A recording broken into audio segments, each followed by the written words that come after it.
السلام علیکم، میں سردار لطیف خان اور آپ دیکھیں جی ناظرین، اس وقت میرے ساتھ موجود ہیں سینئر وکیل سردار لطیف خان کھوسہ صاحب۔ آج عمران خان صاحب کے کیس کے وکیل تھے، القادر ٹرسٹ کیس کی سماعت ہوئی ہے۔ ان سے جانتے ہیں کہ خان صاحب کی باڈی لینگویج کیسی تھی اور خان صاحب نے کیا کہا ہے اور کیا انہوں نے پیغام دیا ہے۔ اس سے کیا کہیں گے آج کے کیس کے حوالے سے؟ دیکھیں، آج کا کیس تو آپ دیکھ ہی رہے ہیں کہ وہ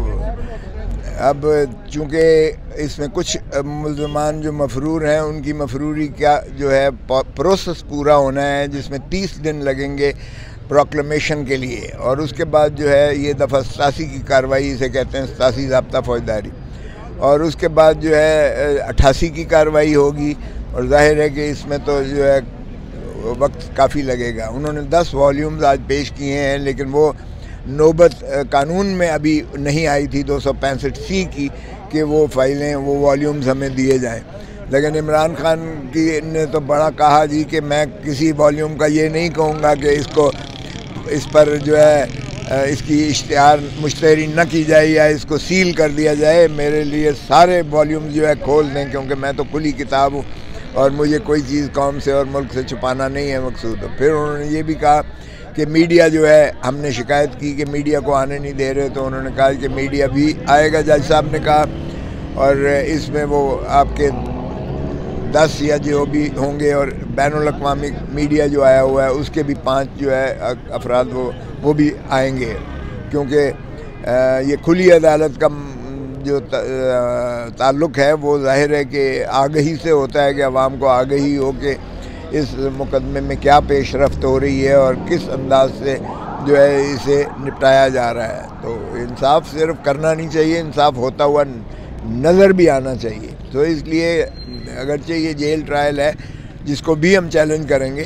لیکن سر دست یہ ہے کہ انہوں نے کہا ہے کہ میڈیا کو بھی اجازت ہوگی اور وکلاء کو بھی جو آنا چاہیں وہ ظاہر ہے، لیکن یہاں میں نے انہیں بتایا کہ پریکٹیکلی ہوتا یہ ہے کہ یہاں روک دیتے ہیں اور پھر بڑی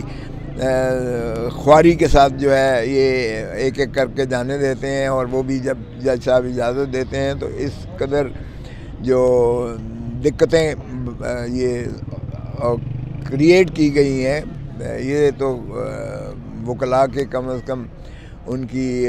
شایان شان نہیں ہے، اور اس میں اگر آسانیاں پیدا نہیں کی جائیں گی تو پھر ظاہر ہے کہ ہم بار کی حیثیت سے بار کی تکریم اور تعظیم کو تو ہم کسی قیمت پر جو ہے وہ نیچا نہیں ہونے دیں گے۔ سر، یہ جو القادر ٹرسٹ کیس ہے یہ کب تک آپ سمجھتے ہیں کہ اس میں خان صاحب کو جو ہے وہ ریلیف مل جائے گا یا بازیاب ہو جائے گا؟ القادر ٹرسٹ ایک بوگس سا کیس ہے، وہ 190 ملین جو برطانیہ سے آیا تھا نیشنل کرائمز ایجنسی لندن نے، وہ براہ راست جو ہے سپریم کورٹ کے اکاؤنٹ میں آیا تھا، اس میں عمران خان کا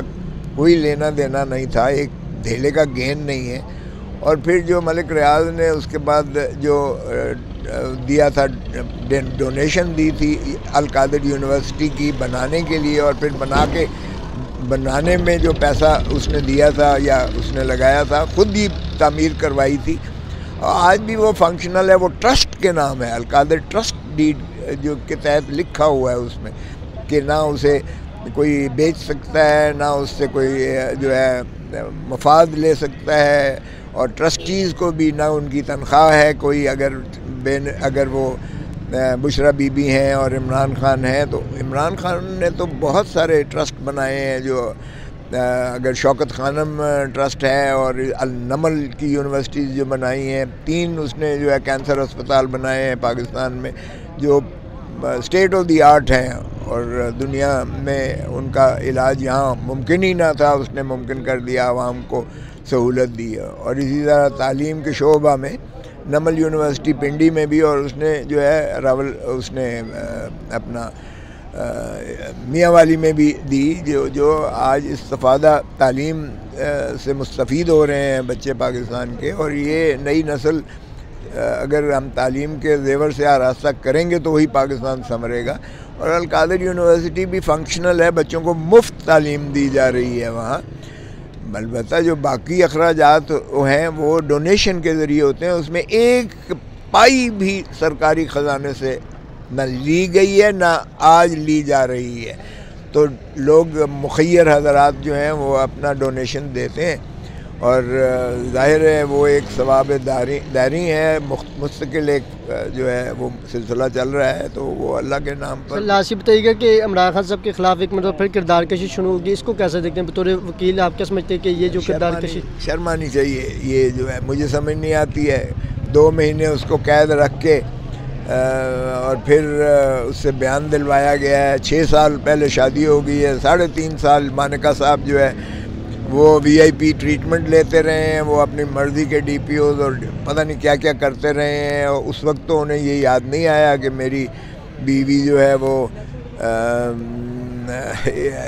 کسی جرم کا ارتکاب کر رہی ہے۔ اور بچوں کے ساتھ بھی ساری آپ دیکھ لیں جو انہوں نے اپنی ماں کے اس دور میں، تو اب بچے اگلی ان کی شادیاں ہو چکی ہیں۔ مانیکا کو جبر اور ظلم کے تحت جو اس سے کمپلینٹ کرائی گئی ہے، استغاثہ کرایا گیا ہے، کوئی اتنا بھی گر سکتا ہے یہ بھی کوئی سوچ سکتا ہے؟ خان کا بھی یہی ویو تھا۔